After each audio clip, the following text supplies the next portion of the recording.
Today we are going to discuss module 4 B part, where physical layer procedure we have to highlight. In this, what is exactly precoder for closed loop MIMO operation? Uplink channel sounding. What do you mean by uplink channel sounding? Buffer status reporting uplink. Precoder for closed loop MIMO operation. As we have discussed already, there MIMO is two types, open loop and closed loop. So we have to discuss precoder for the closed loop. MIMO transmission provides a significant throughput and gains, especially with the spatial multiplexing mode. The amount of feedback required to provide the full CSI channel state information to the E-node B, which is base station, is large, particularly in the multi-carrier system. To mitigate the feedback issue, limited feedback mechanisms are used in LTE. The user entity uses the optimum rank and precoder for the downlink transfer based on a predefined set of precoder, also known as codebook. User entity, which is nothing but subscriber or end users of either it is on transmit or receiver end, we call it user entity. Only needs to indicate the index of precoding matrix from the codebook. RI is reported by the user entity to indicate number of layers and the number of data streams used in the spatial multiplexing. In closed loop MIMO mode, the transmission mode 456, the preferred precoding matrix has been defined, predefined codebook needs to be reported, which is provided by the PMI. Precoder estimation for multi-carrier systems. The precoder estimation at the user entity can be defined a few different metrics by the few different metrics. The most common matrix is the capacity based one. The precoder is chosen to maximize the MIMO capacity of the affected channels, and that include the radio channels and the precoder. Closed loop MIMO system, the interference is dynamic in nature, as the precoder used at the interfering cells change from one TTI to the next.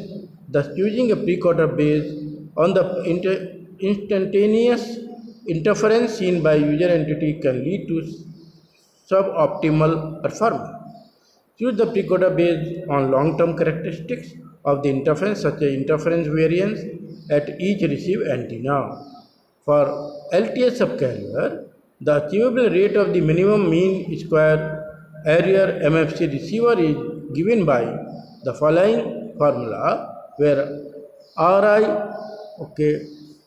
this is defined by sigma k equal to 1 to m, capital M, log to 1 plus SINR k, signal input noise ratio, k values of the sigma altogether. If we are giving a logarithm, that gives the value of RT, R sum, and that is defined as L equal to 1 to n. In different notations, this become RL.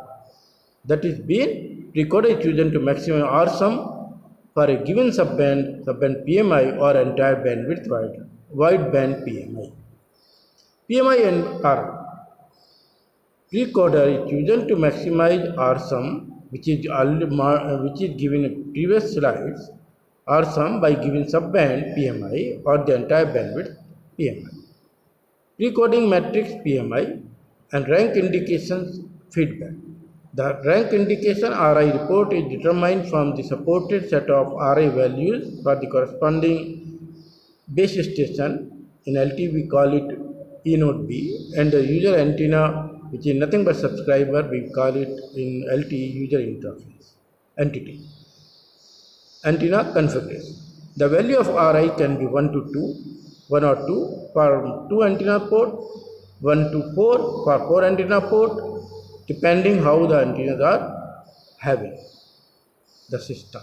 User entity need to report RI for both CL and open loop MIMO mode. For the CL spatial multiplexing, RI report together with the PMI inform the E-node B, means base station, to select the suitable precoder. For the OL MIMO, opening loop MIMO, RI report rank indication report, select transmit delivery are equal to 1 and special multiplexing RI greater than 1. Only wideband RI report is supported, only a single RI reported for the whole bandwidth, as subband RI reported provides little performance gain. In addition, as the channel rank normally changes slowly, the reporting period for RI is longer than CQI in periodic reporting. PMI reports the channel dependent precoding matrix of CL closed loop MIMO mode, uplink channel sounding, SRS.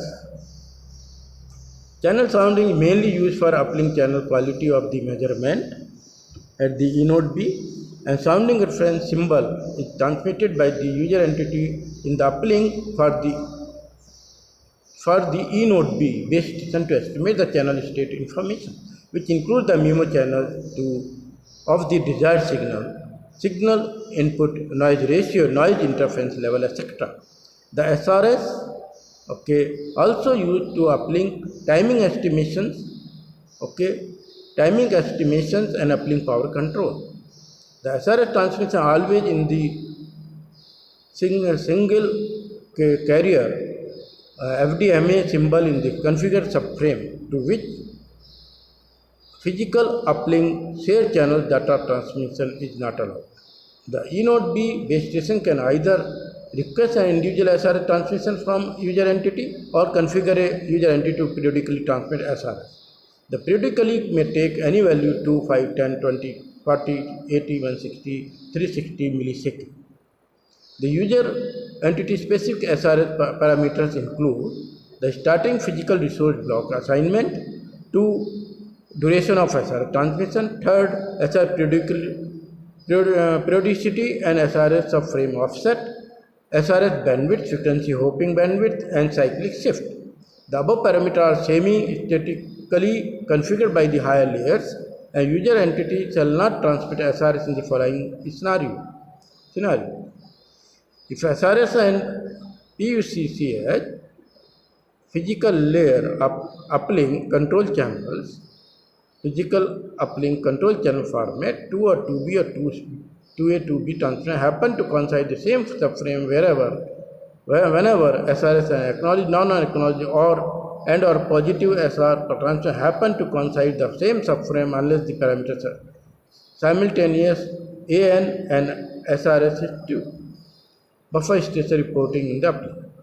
Buffer status report is sent from user entity subscriber to the serving base station to provide information about the amount of pending data in the uplink buffer of the user entity. Understand? The BSR is telling the how much buffer is report it is sending by the user entity to this base station, how much is left out or how much is covered.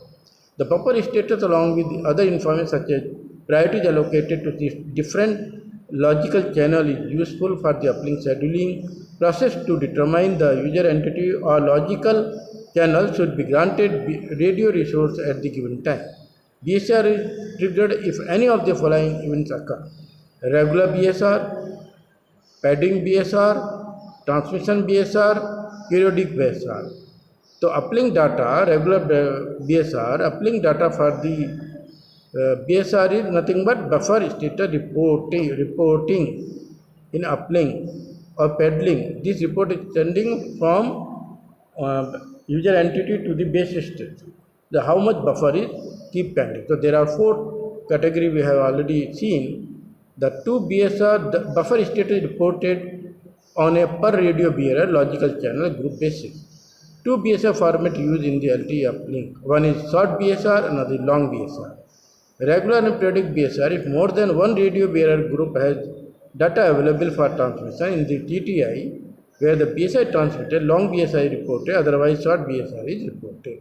What is padding BSR? When the number of padding bits equal to the or larger than the size of the short BSR plus its subheader, but smaller than the size of long BSR plus its subheader, truncated BSR with the highest priority logical channel is reported if more than one logical channel group has buffered data, otherwise short BSR is reported. B. If the number of the paddling bits is equal to or larger than the size of BSR plus in the subheader, long BSR is reported. BSR format continuation. It is nothing but when the BSR procedure determines that at least one BSR has been triggered, then if the user entity has been allocated uplink resource, the buffer status report is transmitted. So buffer status report is transmitted, okay, and the user entity has no allocated uplink resource, the schedule request of BSR transfer trigger. The MAC PDU, okay, MAC layer PDU shall contains at most one control element. Even when multiple event trigger, the regular BSR and the periodic BSR shall have precedence over the padding BSR. All triggered BSR shall be cancelled in the following two scenarios. One is, what is those scenarios? The uplink count can accommodate all pending data available to the transfer, but it is not sufficient to additionally accommodate the BSR MAC control element. Number two, BSR is included in a MAC PDU for transmission. That is end of my today lecture video. Thank you very much.